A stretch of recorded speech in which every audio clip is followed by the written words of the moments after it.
Tires is brought to you by Rod's Hot Rods. Looking for that classic, custom, hot rod or muscle car of your dreams? Start at rodshotrods.ca or stop by the only indoor collector car showroom in Saskatchewan on Faithful Avenue, Saskatoon.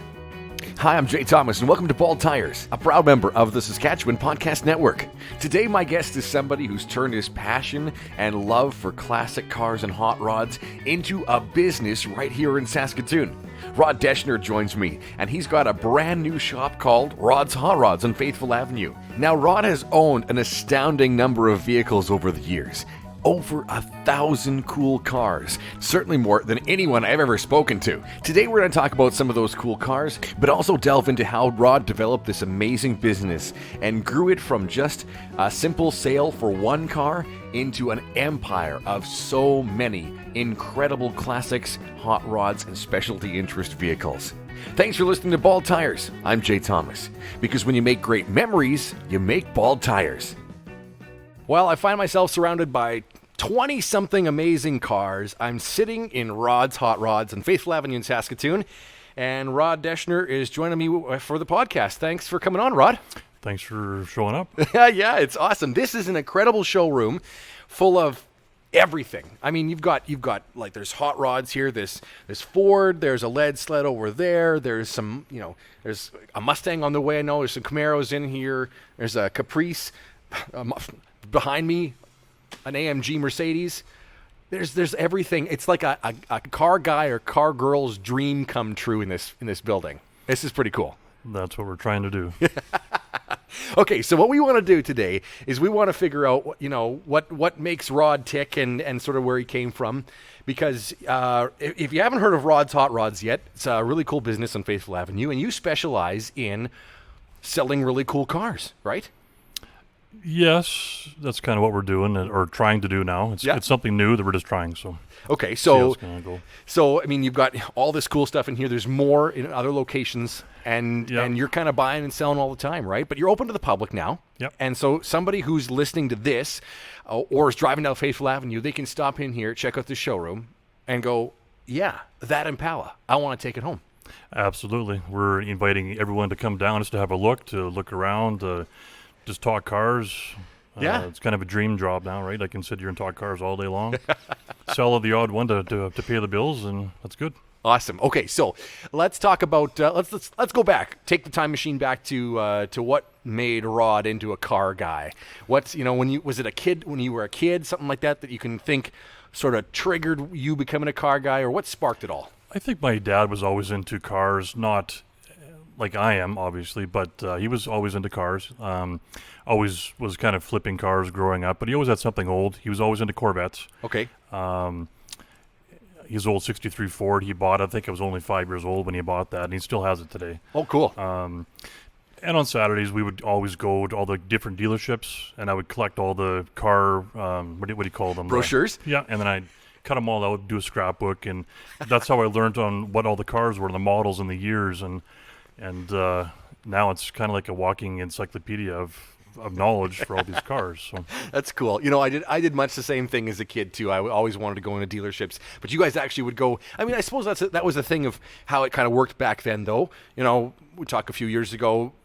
You went into the dealership to see this year's new model, right? Yep. Because there was no internet for you to look up pictures, and you might have seen one picture or something in the paper. Or the Hot Rod magazine, or whatever, right. But there's no internet. No. So you had to actually physically walk into the store, and you look at the brochures, you see all the new colors and all the new models coming out, right? Yeah. So that was lots of fun back then, and learning all the different options that you could get on the cars, and I still hold that today. That's cool. And I was back in the 70s doing that, by the way. Okay, so that's as a kid. Tell me about, like when I think every car guy, car girl's, defining moment, the first kind of was the first time you got to drive a car, or when you went and got your license. What was it like for you? Getting my license? Yeah. Well, I skipped school that day to go get my license, because back then you had to go take your test, right? So I did it in a Geo Tracker back in the day. Geo Tracker. I did skip school, and I actually got it the first time. Yep. But I actually drove the Geo Tracker down to SGI without a license, because that's what we did back then, right? Yeah. Hopefully that I got my license. And then and I got it and went back to school, and I made up some lame reason why I was missing, I guess. I have kind of much the same story. I got to go the first time. Actually, the only thing that happened to me is I left my driver's license in the car, like the night before I was supposed to go get my license.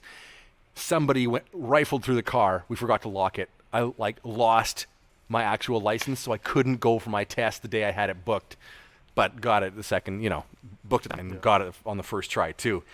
Okay, so you got your license. What's the first car?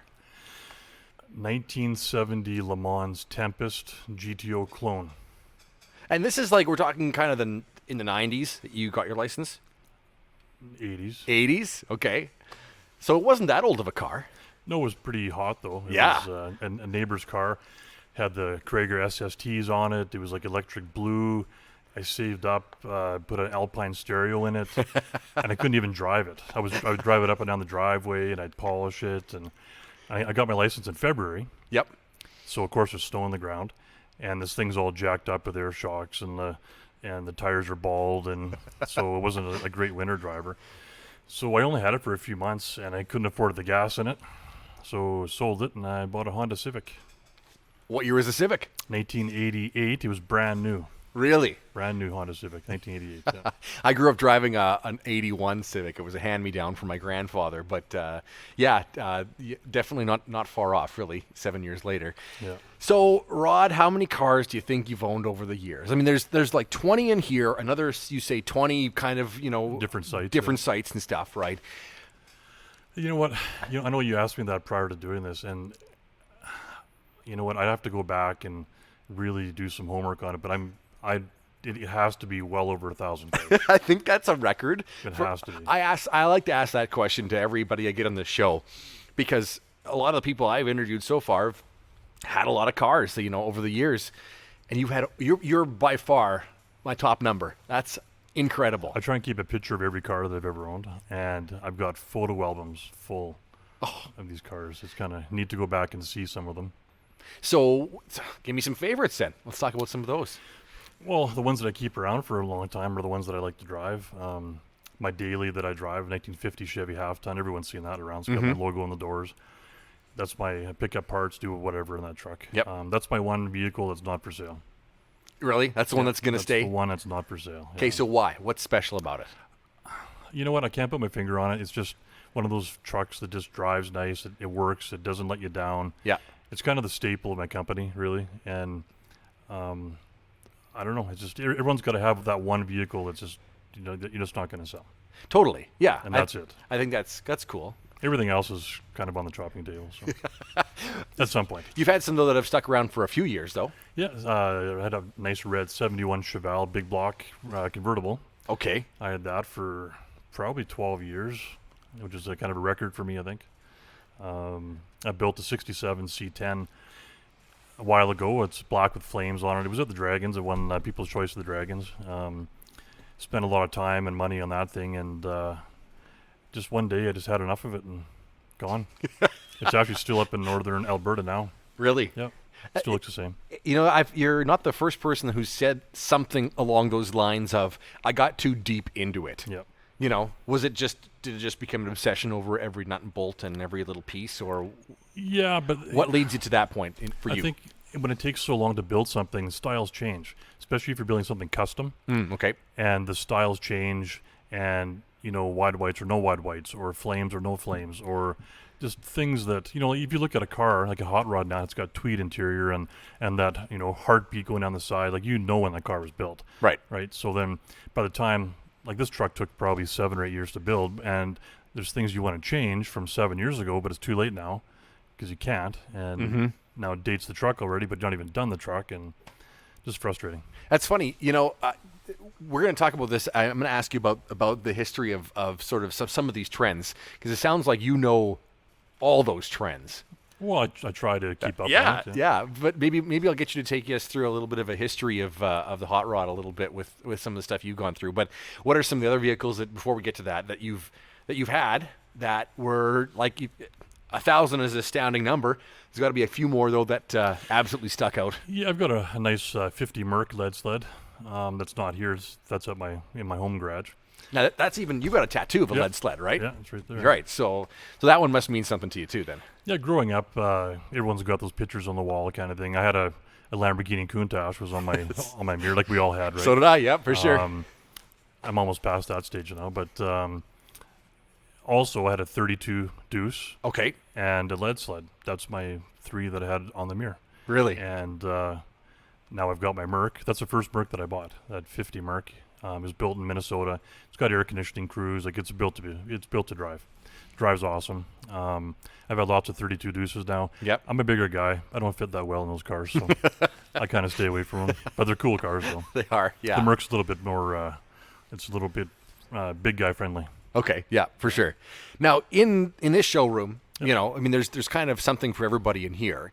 But what is your? And I know you mentioned you've got I think you said 51, the truck that you drive, right? It's kind of rat rodish a little bit, right? Yeah, it's like I call it an unfinished hot rod or a patinaed hot rod, I guess. Right. The rat rod term gets thrown around quite a bit. Yeah, sure, of course.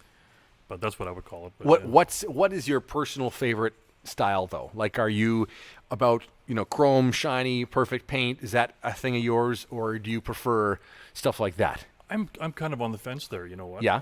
I think the late 50s, early 60s are my favorite year of cars. Yep. Like the 60 Impala sitting here. Mm-hmm. I got that Turnpike in the front. They're so unique, and they have their own personalities. Yep. There's so much chrome. Every year was a different year. That's kind of my favorite era of car. Okay. I think.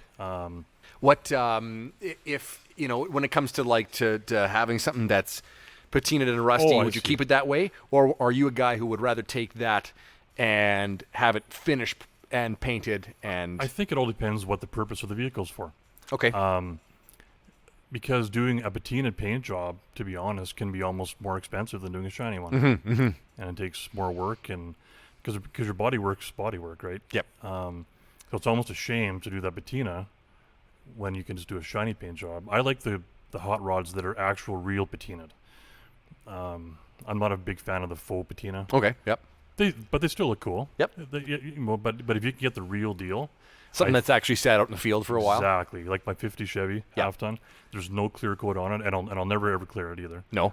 I think it looks good, just natural. And if it's already this old now, it's not going to get worse in the next few years, right? So well, the metal is certainly a lot thicker on that stuff. I think so. Right, Yeah. like you could let it get a patina.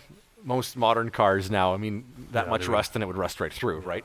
But but you can drive these cars and not be scared to drive them, and not get scared to get caught in the rain, or if you get a door ding or whatever, you just drive them and have fun. Yeah. Stuff that's really shiny, it looks good, and it's car show stuff, but it's so much maintenance that the trend is kind of right now going towards these patinaed, like unfinished hot rods. Yes. Where the underpinnings are just killer, but you can drive them and not have to worry so much. Yeah. That's popular right now. I noticed that trend too. Yeah, everything underneath has been, it's either dropped onto a new frame or completely restored, and mechanical's all gone through, and of course, engine hot rodded, so to speak. And but the body sitting on top just looks like it rolled out of the field, kind of thing. Yeah, like that 1940 Chevy half ton that we have. I don't think you've even seen that one. No. It's 4x4, all LS powered. You can drive it wintertime, put a command start on it, but it looks like an old 1940 Chevy half ton. Okay, so the name is Rod's Hot Rods. Now, judging by that, I might know the answer to this next question, but I'm going to ask you anyways. Because there's some stuff in this, showroom here that is original, and there's some stuff that's, again, very rodded up. What personally is your taste? Is it a hot rod or something that's modified, or do you like original stuff too? To be honest, yeah, hot rods. Okay, hands down. So that's your choice. Yep. Now, selling classic cars, you've obviously got some here that are totally original and things like that. All cars. Yeah. And everything. I just, and like the ones that are factory, like original, they're good to look at, and most of them drive fine. But for me, I like to get in and drive them. And like my 1950 Pontiac up front, straight 8, drives awesome, runs awesome, but it's not a hot rod. right? I don't know. It doesn't have the get up and go. It doesn't have air conditioning. It doesn't have all the creature comforts that you can get with all these newly built old cars. Right. Where do you think your need for speed comes from? Is it just the era you grew up in? Maybe. Because I'm going to ask you this. When did you go to high school, roughly? I graduated in 1990. 1990. So 86 to 90. Yeah. 86 to 90. Okay. So, I mean, a lot of the 70s cars were just 10 years old or a little bit more. So The they were IROCs were brand new. Right. Brand new. That had when I just was in come high out. School. right. I remember one guy in high school had a 81 Camaro. Black, center lines, T-tops. Always wanted that car. I mean, he had everybody jealous. Oh, God, yeah. It was like the hottest car. Yeah. So I mean, maybe that's part of it, you know. But like you like you said, you like the hot rodded stuff, the stuff that's maybe a little bit modified in one way or another. Yeah, but I kind of grew up on the imports more than the hot rods. Did you really? Yeah. Okay, because you were telling me about a Honda Accord that you had. I had my Civic was modified. I got into car stereos big time back in the day. Okay. And did some touring around. Met a lot of good people and friends, and still friends to this day. Mm-hmm. And I went a little overboard on that, like I usually do. And my Honda Accord, I took the back seat out. It was all speakers. It was like a show car.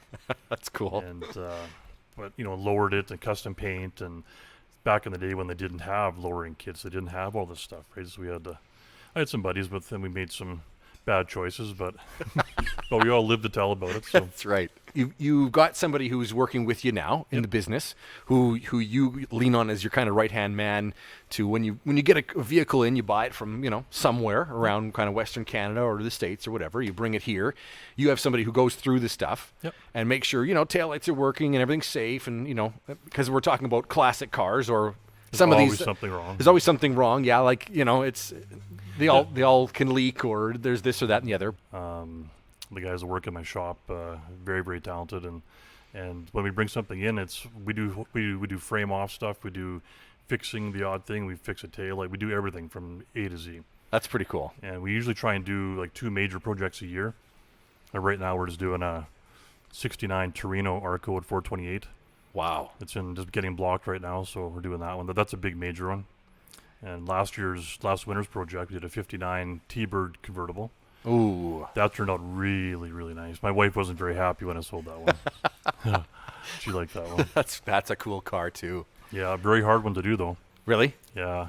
Complicated? Complicated, and there's a lot of little parts, and kind of like doing like a Lincoln, same idea. Well, by '59, I want to say that the T-Bird at that point had the dash that was sort of a console. It went from the top all the way down to the center, right? That's a square bird. It's a 58 to 60 right, squares. Yeah. Right. Yeah. Tilt-away column steering? Nope. Not on that one? That started, I believe, in '61. Oh, okay. All right. That's the next model year. So Yours- there's the Baby Bird, 55 to 7, Right. squares, 58 to 60, and then the next style is 61 to 66. You really are an encyclopedia. I'm not even a Ford guy, really. You're not even a Ford guy. I'm an everything guy. You're now. an everything guy. No, yeah. Yeah, that's cool. Yeah. I mean, I think of myself the same way. I have certain things that I like more than others, and it's interesting always finding different car people and what their take is on stuff, because I've got friends in the kind of car world around here who are what I call preservists, as in it's got to be down to the last nut original. Yep. And then there's guys who even go so far as they don't even want it restored. They want it original, never touched, never, if you can have the original alternator belt turning that thing, that's what they want, Yep. And then there's guys who, totally opposite end of the spectrum. They want everything hot rodded or just modified in any way they can do it, and they're not afraid to sort of tear it apart. It's fascinating, the psyche of kind of car people and where they sort of fall on that sort of spectrum of how you see things and how you like things. Everyone's different, though. Like, everyone's got their own take on a certain build, and, my taste isn't everybody's taste, right? Yep. And that's why there's so many different cars in here, and there's different tastes. Yeah. Right? Like, you're sitting right by a Mercedes. Yep. That typically doesn't go with hot rods, but it's kind of cool looking. You know what? You sound, Rod, like you've got a book for a mind. You've got it all written down somewhere. Take me through some, because I never had a chance to ask this, and with anybody. Take me through some of the hot rod trends that you can kind of remember from when you were a kid and as you grew older and got to this point. What are some of the things that have changed over the years? Like what did hot rods look like for you when you were a kid? Well, when I was a kid, they didn't have the parts they did now, right? Yep. So whatever that you had in your garage is what you built with, right? So like the interiors, I remember there being like a lot of like velour interiors and like a lot of wood being used for dashes. And, Oh, really? yeah. And the wheels, you didn't have the choice of wheels. You had Kragers or you had Keystones. Yep, and those, spokes, and you only had like 4 or 5 different options. You didn't have like books today full of rims and tires and different sizes and on and on. It was almost easier back then. Really? Yeah, I think so. And then they got into the like the tweed interiors and everything right from like the old vans. They're coming back big time. They are. They really are. Like back in the 70s, I remember like my dad had one. It was a Dodge. It was a yellow Dodge, and it had a star for the back windows. It had a star, and he had a big mural of like on the side. It was like I know that I've seen hot rods though that were done, and there's been trends in terms of like, I think of like ZZ Top and the Eliminator album, right? That's kind the of 80s, yeah. That's in the 80s, and those ideas of the Fords from the 30s and stuff being made into hot rods. Yeah. That was a big trend at that time, right? Well, that even goes back further. That goes Right. back to after the war, right? And the Yep. guy, all the vets coming back, and they had money in their pocket, and they started building hot rods. That's what they did. They started chopping up these 32s and just having fun. That's kind of where it started. Right. But they usually had like a flathead V8 in Yep. them and stuff like Yep. that, right? Yep. And that's kind of all just, the bar has moved every decade that we've kind of gone on. But I've seen cars that have been done, clearly they were done in the 80s or maybe the early 90s. And, the trend of taking a modern, having a classic exterior, but taking a modern interior and making it fit into that, I guess that sort of still exists to some degree.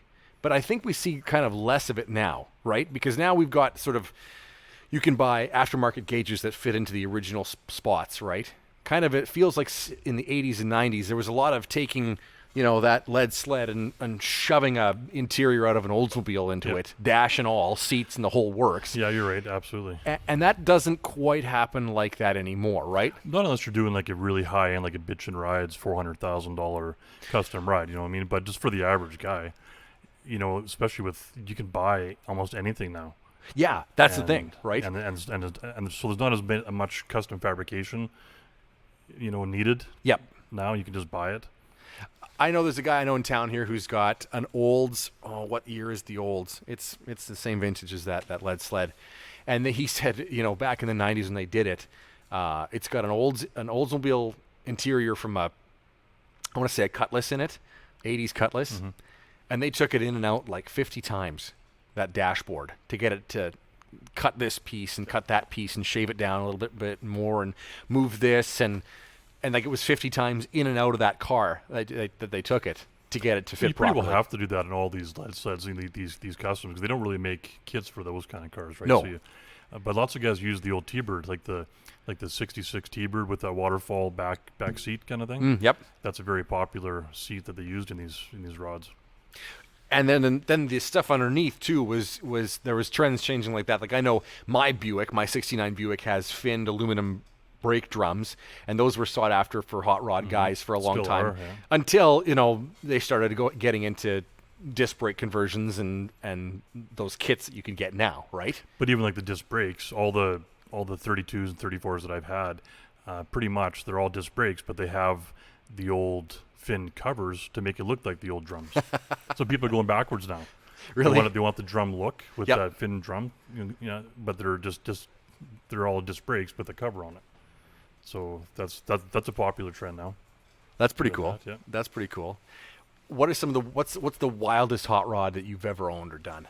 A couple of different ones. I had one of the Dragons. It was a 53, I believe, Plymouth. It was a kind of a lime green, like synergy green, and had a Hemi in it. 331 Hemi. Cool. It was just a cool So many custom mods though that you couldn't even tell what the car was.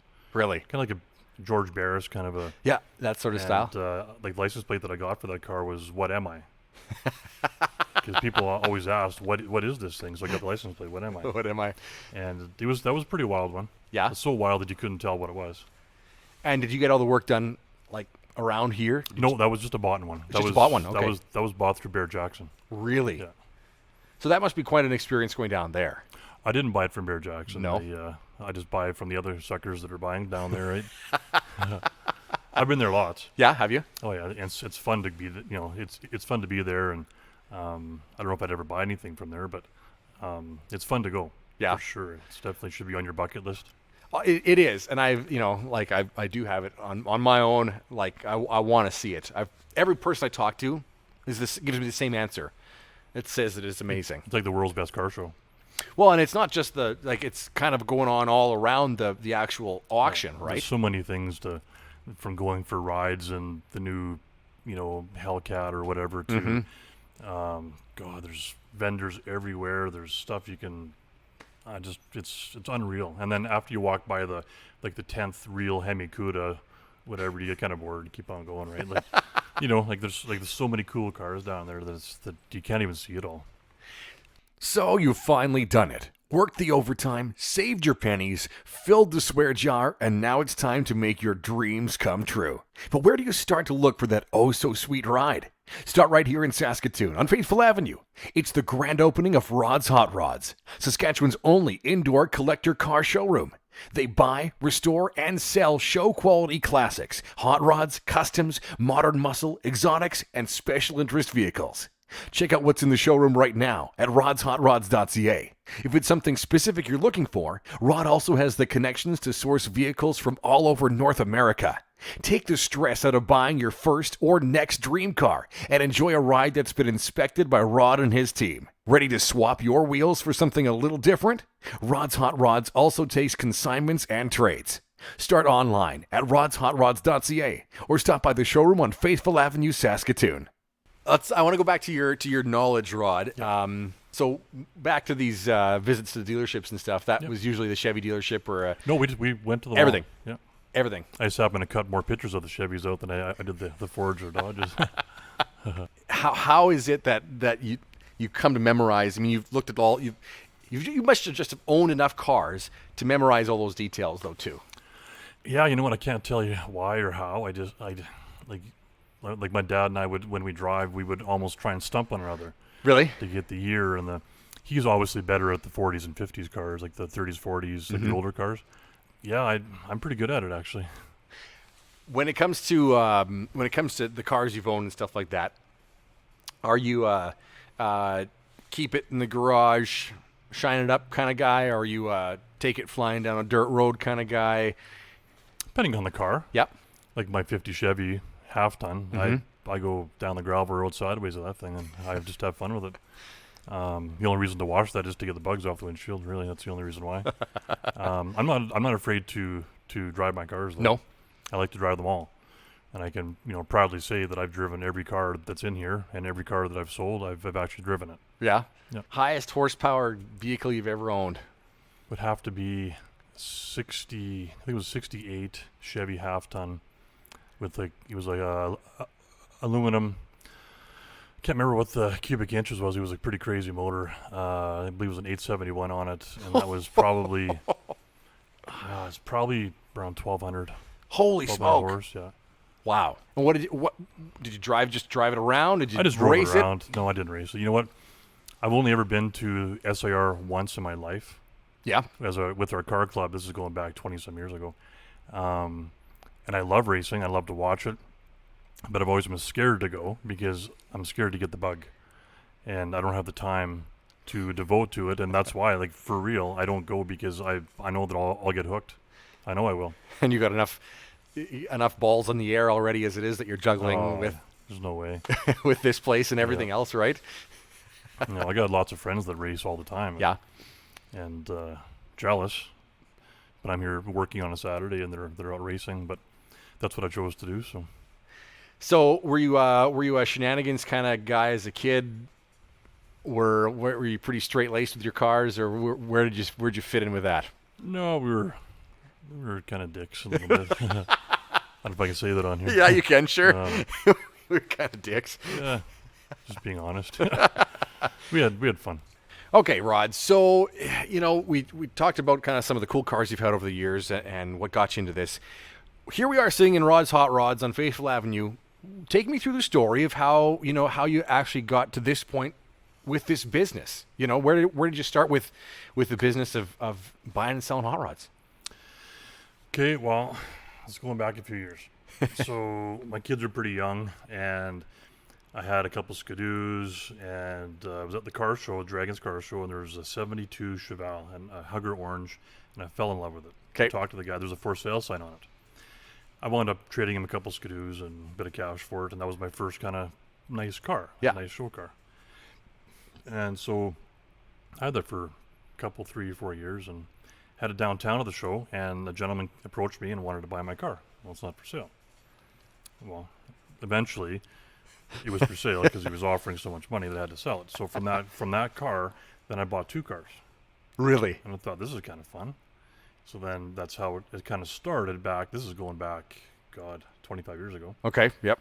Then that's how it kind of started. And yeah. You were at that point, you didn't have a showroom or anything like that yet, right? No. I've always it's always been just kind of like a hobby, right? And I've sold some to different dealers and mainly wholesale stuff, right? I never really, up until now, I don't think I've advertised more than a couple of cars in the last few years. It's just all been either word of mouth or to wholesale to dealers, or I sold some to guys taking them down to Bear Jackson. And, but I got to have too many cars. I started building more shops at my house. I was going to say, how many garages did you end up with? Yeah, I got 4 shops at my house now. So at my house, I can fit 21 cars inside. Wow. That's with no lifts. That's just on the floor. On the floor. Yeah. So I was looking at building another one, and my wife kind of started tapping her foot a little bit, and I knew that I was in trouble. So it was actually her that kind of pushed me to do this, really. I started the name and the company and my dealer's license. I've had it for a couple of years. Okay. And I just didn't. I was always scared to do it. I just scared to just take the plunge and do it. And it was her that actually said, if you don't do it now, you may not get the chance to do it. I've been in the restaurant business for 33 years, and that's my day job kind of thing. Right. And right. So she agreed to take over more of that, along with one of my daughters, that afforded me the time to do this. That's pretty That cool. was the only reason that I could do this, is because she pushed me to do it, and that was about 3 months ago. Wow. So 1 car turned into 2, which turned into 3 or 4, which now it's about 40. now it's about 40. And finally, like you said, you took the plunge to move from sort of at home to the shops there to... Yeah, and I still got my shops full of cars at home too, but it was just, my wife didn't, she was always worried about, people coming out to our house, and we have big dogs, and are you scared of the dogs, or are you not? And, she didn't know whether she could walk out of the house and someone's going to be in the yard or what, right? So it was just a choice that we made. So when we're home, we're home. Yeah, well, that's good. That's nice. And I do this at work, and this is what I do. So, So now, if somebody's, are you also a guy who's going to go looking for something for someone? Oh yeah, if they've got a request. So I've got a list of cars that people are wanting, and I just picked up one today. I probably got 3 or 4 guys on my list. Really? 71 Chevelle, big block 4-speed factory air. Ooh, Tawny gold. Yeah, it's a pretty cool car. you're the ultimate combination then, because you got so much knowledge about all these vehicles, especially in that generation of vehicles, and where you're finding vehicles that are ready to go, that have been restored or they've been customized and hot rodded and stuff like that, and kind of anywhere in between there. How do you know so many people, or where are the connections? Where do you find these things? Just over the years, talking to people, meeting them, going to different auctions. You get to talk to other guys with the same passion and the same, hobby, I guess you want to call it. Because not all of them have an actual business. It's just a hobby for them, right? And they have 3 or 4 or 5 cars, and they like to switch them around, and just got to know a lot of people over Western Canada, and it's been just lots of fun. I'm not sure exactly how we all met, but it's kind of like a small world, though, right? It's kind of like a smaller circle. It is of guys doing this, and a lot of people are coming to me now, looking to sell their car because they don't want to deal with the Kijiji, thing, and it's tough. It really is. And it's even tougher with a hot rod or a classic. It is, and it's tougher when you're a private, coming to your house and this and that. At least when you walk into this showroom, you're kind of expecting, that it's a dealership. You know that you got to charge tax. You know that there's certain things, and also there's certain things that we have to make sure that the car, stuff's working on the car too, Mm-hmm. right? So you go buy from a guy at the house. You don't know if the guy owes money on it. You don't know, like there's so many what ifs, right? Totally. And as a dealer, it's a whole different ballgame. Yeah. Yeah, there's certain standards you guys have to meet with all these things so too, it's way right? safer for the buyer. Just brakes, tires, safety. Your general stuff. Like it's Yeah. still like an old car, right? So Sure. who knows, a week down the road, something may go on it, but that's just an old car, right? So That's right. Yeah. But we have to make sure that your basic safety stuff is all There. yeah. Yeah. And somebody's looking for an import that's older. Somebody's looking for 50s, 60s, 70s. You'll take it. I've got contacts all over the place for different things. Like I got a contact if you want a Porsche or a older European type of car. Yep.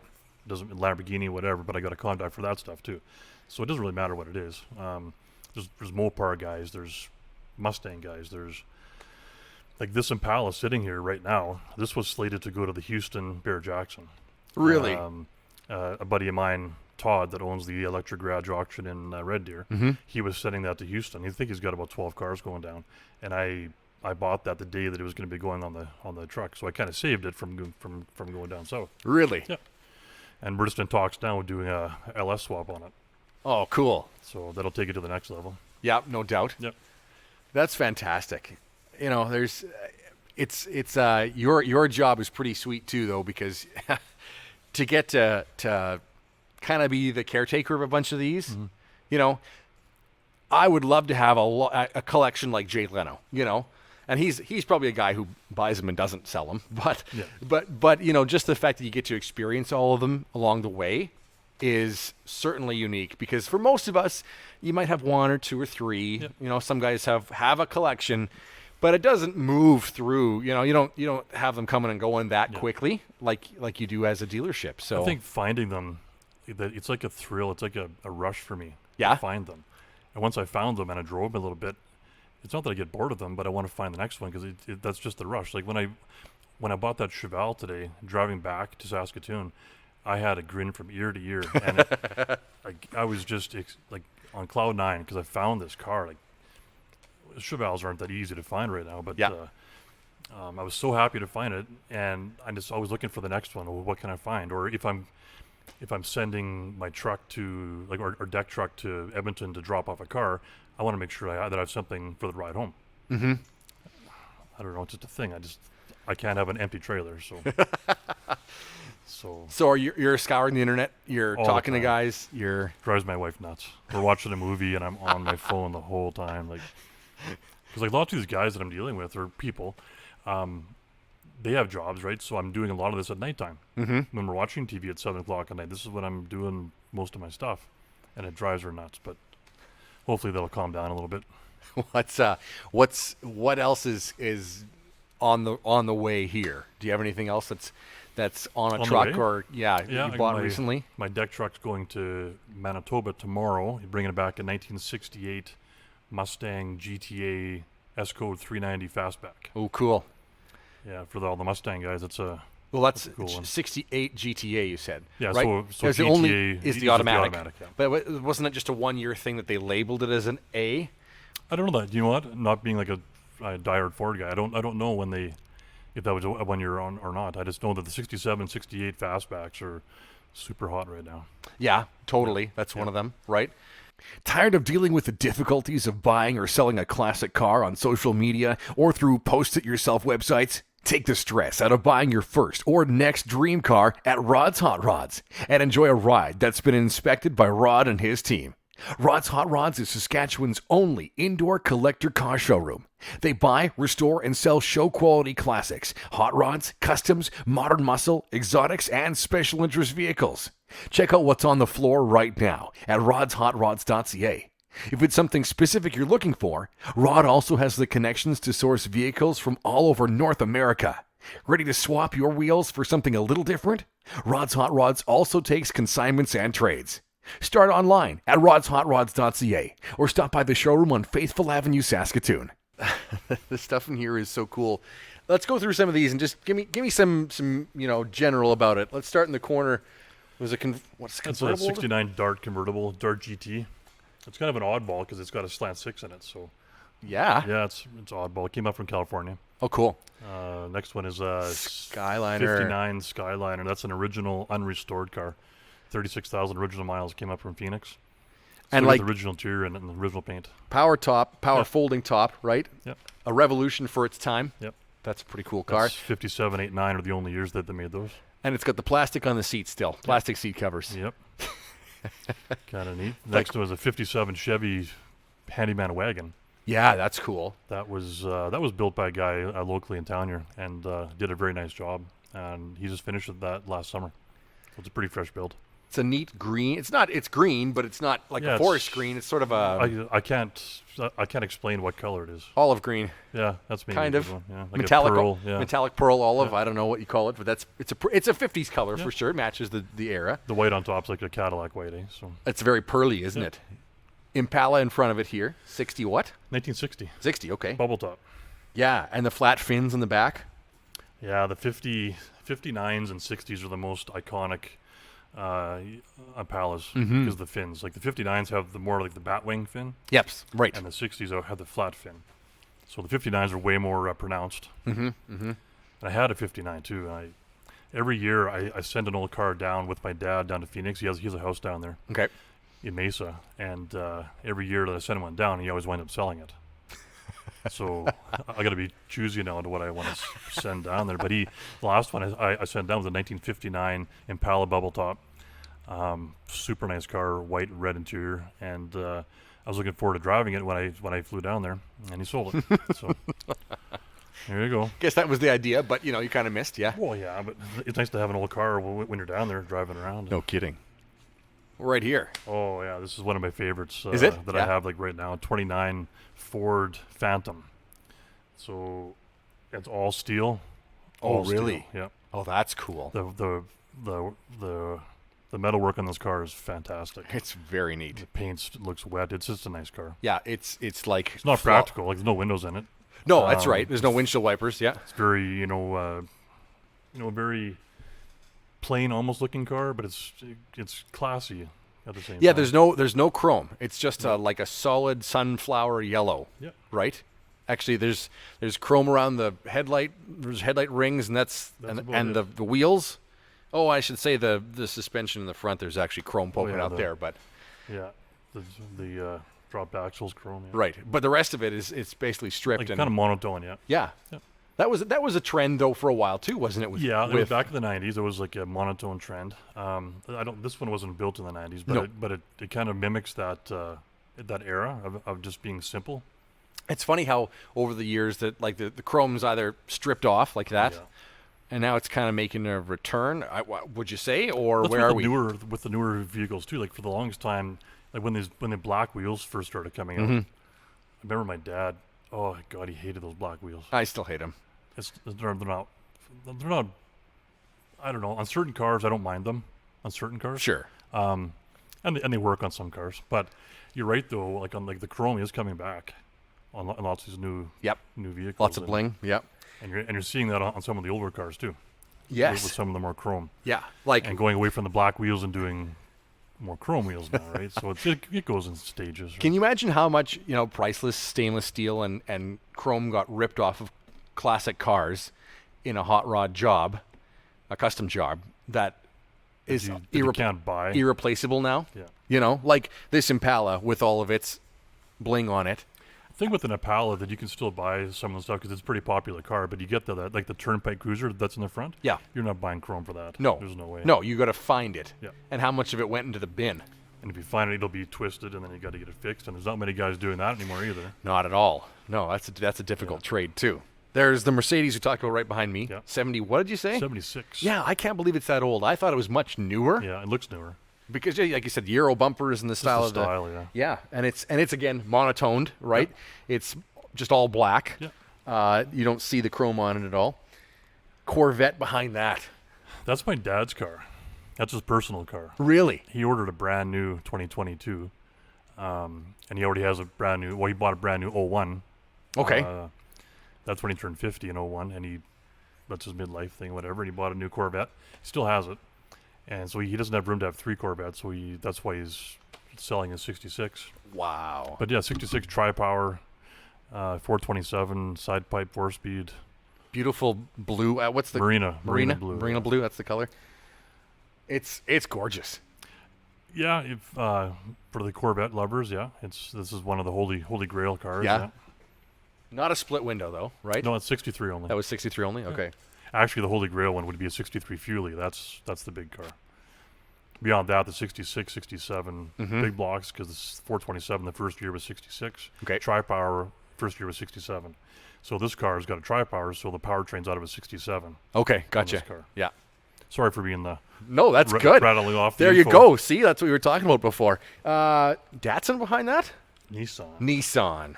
It's a little newer, so it's a Nissan. Okay, all right. I got that on trade.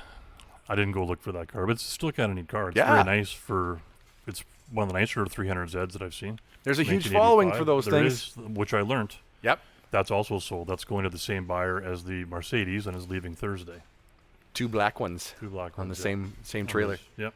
That's pretty cool. A newer Camaro behind that. Yeah, got to have something for everybody. Yep, sure. Not my favorite car in the showroom, but it's somebody's. The Catfish Camaro. And what's that? Was that Oh, it's an Olds Hurst Olds. Hurst Olds. That's pretty cool. Factory 84 Hurst Olds. That's a pretty fun car. Yeah. And then another custom behind that too. Well, it's a 60s custom. It's a 49 Merc. So it's the same as that orange one. Right. But that's not chopped. It's more of a 60s custom. So it's still got the flat head, right? The dual carbs and just Sort of a white vinyl interior in it. tuck and roll interior. It's got the sex lights and all the cool stuff back in the day. That's awesome.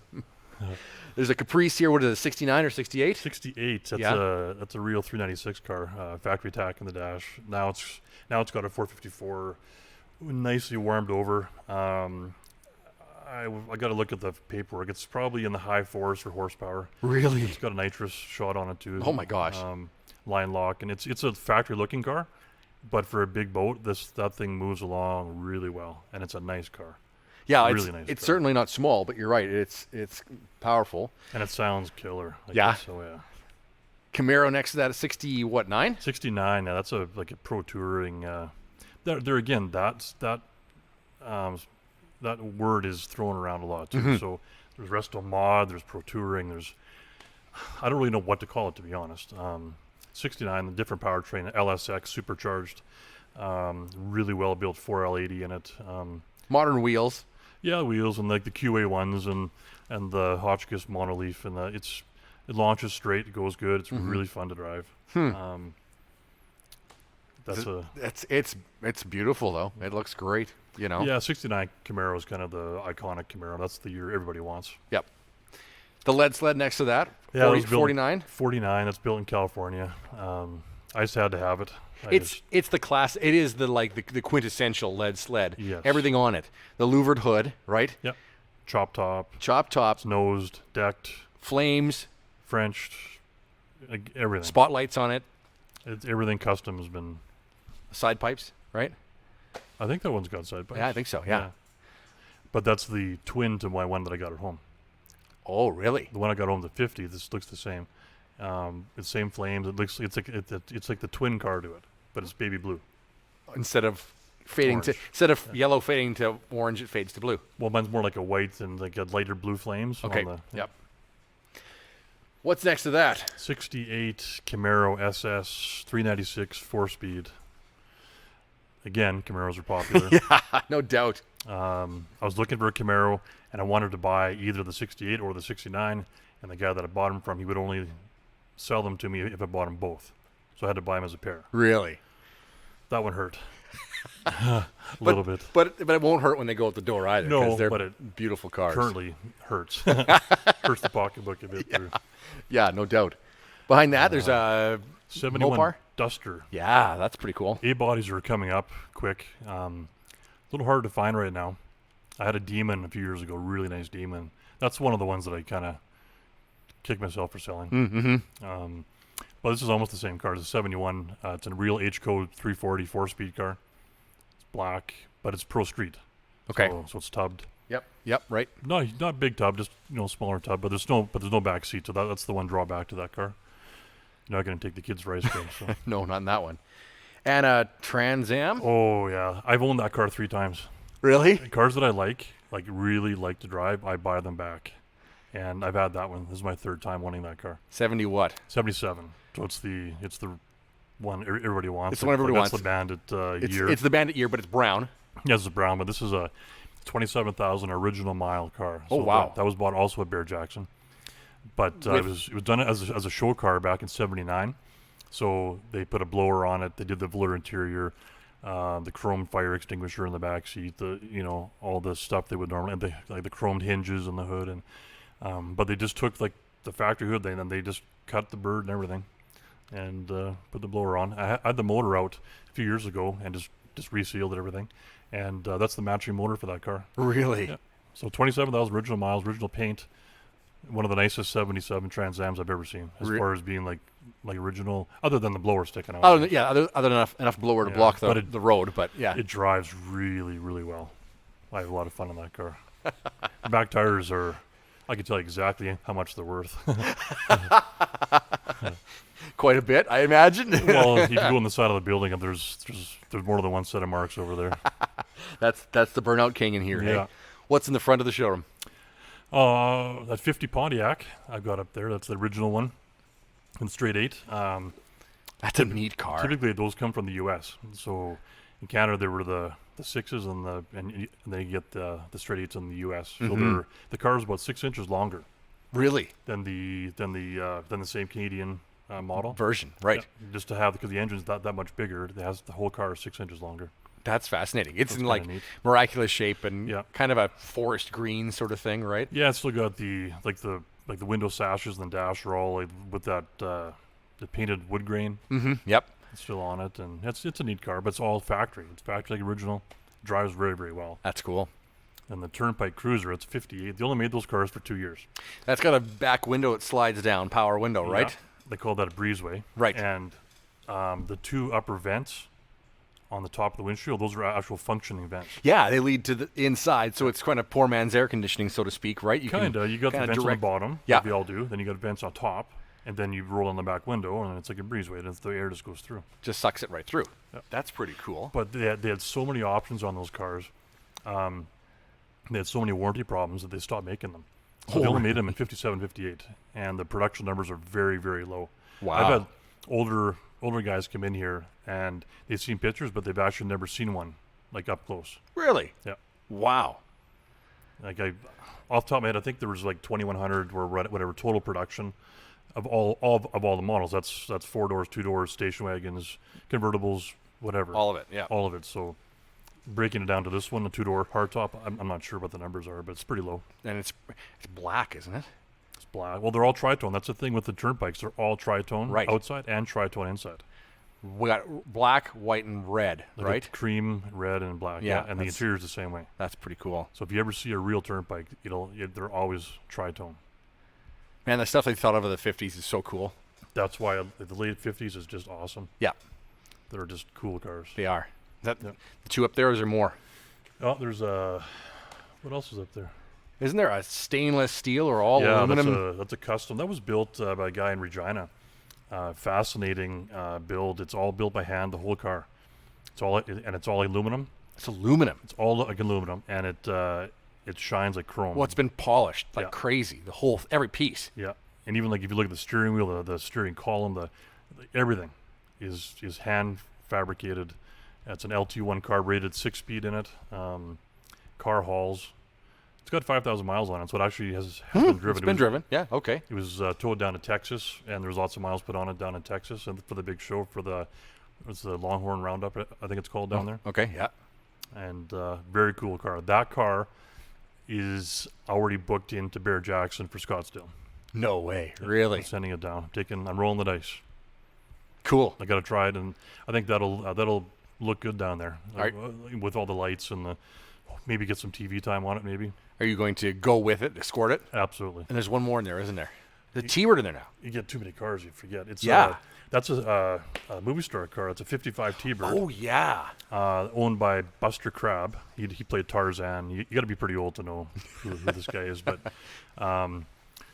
pretty big actor back in the day. He bought it new in New York and went with him to L.A. and then finally to Phoenix, and that's where after he passed away, it got shipped up to Canada in 1976 into Regina area. And recently, the cars hasn't been out of storage for very long. So that's how you see the car now. But the brakes have been gone through, the fuel system. So it actually runs and drives fine. But the interior's original, one repaint back in the early 70s. Yep. And it's like probably the most original one you'll ever see. And with all the documentation, that car even has documents being raced at Bonneville Salt Flats in 1961. Really? Yep. Well, that's pretty cool. Yeah, it's a neat story on that one. It's kind of funny because, you look at that car now and you don't really think of it as a sports car, but that's what it was considered back then. Absolutely. Right? Yeah. Like it just kind of fits along with, that Skyliner over there or anything else from the 50s. Yep. Tail fins and chrome and all that. But when you stand it next to another car in here from the same era, you realize that it's quite a bit smaller. Yeah, it is, but that was Ford's attempt to go up against the Corvette. So, which is kind of funny because 10 years later, they were nothing alike. No. Like, not at all. No. But they were aimed at the same people when they first came out. The Baby Birds, the 567s, they were a two-seater, and that was their purpose, was to go directly up against the Corvette. Yep, and be fast. Yep. And for a long time, Ford had the Thunderbird V8, right? Yep. Like, they had branded their V8 as the Thunderbird V8, and they stuck into other things, right? That was your I think that one top still of the line has option. the Thunderbird valve covers on it. Does it really? I think so. That's a cool car. Black, right? Black. It's tuxedo, they call it. So it's black and white interior. It's a white convertible top, and it's got a black black hardtop. Black hardtop. And the 55s do not have the portholes. That's a 6 and 7s. That's a 6 and 7 thing. And the 55 has no spare tire on the back. It's in the trunk. Yes. 56 and 7 has the outside spare tire. Yeah. And 55 6-volt. That's the last year to 6-volt. Gotcha. I just had to put a new battery in, so so pretty. They're not as easy to find. That car's got every available option that you could get in 1955. Power seat, then. Power seat, yeah. Power windows. Radio, which is an option. Factory tack. It's automatic. Both soft and hard tops. There's a couple more options I don't know off the top of my head, but every option available. There is one called a Dial-O-Matic power seat. And I've read about this in a magazine recently. It's the only reason I know about it. But it was in those Baby Birds, and you, instead of having just toggle switches, back and forth, up and down thing, it was on the dash, and it was numbers. And there was 2 dials you would set, and you would pick 6 and 3, and it would move the seat. You just look in the book to see what that. Well, you kind of customized it. Then you could memorize the numbers, so you knew when you get on, you were a 6 and a 3, and your wife was a 2 and a 4, or whatever it would be, right? I've never heard of that before. Yeah, but they were really problematic because if you jam them all the way one direction, they tended to short out and light on fire. So Ford didn't make them for very long, and they're very, very hard to find now, especially like, in a junkyard and like that. Yeah. So anybody who's got one, it's a ultra rare option that was I learned something new today. Super expensive when it came out, and not many people bought it because you could get a regular power seat like this one's got. So yeah, that's. And then there was also a supercharged Baby Bird that came out, forced induction. Yeah. For 57. Yeah, I believe it last was year. 55. Yeah, that's right. Kind of neat too. If people are looking, they've been thinking about what we're talking about here. Something catches their ear with what we've mentioned, a few of these cars that you've got here. There's more in other places, other buildings you've got than what we talked about. But they can stop on here, Faithful Avenue in Saskatoon, right? On the website, the website's been a phenomenal tool. Okay. Getting lots of traffic on there. Where do they go? hotrods.ca. Pretty easy that way. Mm-hmm. You got pictures of stuff up there? Yes. All the vehicles you've got for sale. I try and keep it updated all the time. So pretty much everything's going to be on there. That's pretty sweet. Yeah, this is like a dream job. I think of my job's pretty sweet. I get to talk to people about cars, and I love doing that. But you actually get to drive them. Yeah. And buy them and sell them and all that fun stuff too. So I get to talk to lots of people too. You do, yeah. And I think everybody who's kind of walking in your door is interested in what's in here anyways. Car people are car people. And they're a different breed, and I love them. And it's not like somebody's got to walk in here because they got to buy a minivan. No, you're more than welcome to come down and just take a look. I'll talk cars all day long. That's cool. Yep. Well, thanks for talking cars with me. Thank you. Yeah, it's been great. Again, thanks for listening to Bald Tires. Like and subscribe and follow along for more podcasts just like this. A proud member of the Saskatchewan Podcast Network, I'm Jay Thomas. Thanks for listening to Bald Tires. Bald Tires is brought to you by Rod's Hot Rods. Looking for that classic, custom, hot rod or muscle car of your dreams? Start at rodshotrods.ca or stop by the only indoor collector car showroom in Saskatchewan on Faithful Avenue, Saskatoon. The Saskatchewan Podcast Network is supported by Connexus. Savings, checkings, GICs, budgets, RESPs, RRSPs, TFSAs, mutual funds, credit score, emergency funds, variable versus fixed rates, compound interest, retirement. The list goes on and on.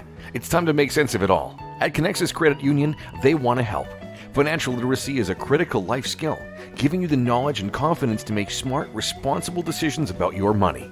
Visit ConnexusMoneyTalk.ca to find expert advice, tips, and solutions for all stages of life and events, and increase your financial literacy knowledge and confidence today. Saskatchewan Podcast Network is also supported by Direct West. Is marketing getting in the way of running your business? Things like updating your Google listing, thinking of a headline for your billboard, or making sure that your website is in good shape. That's where Direct West comes in. You can get local, expert marketing help for your business at directwest.com.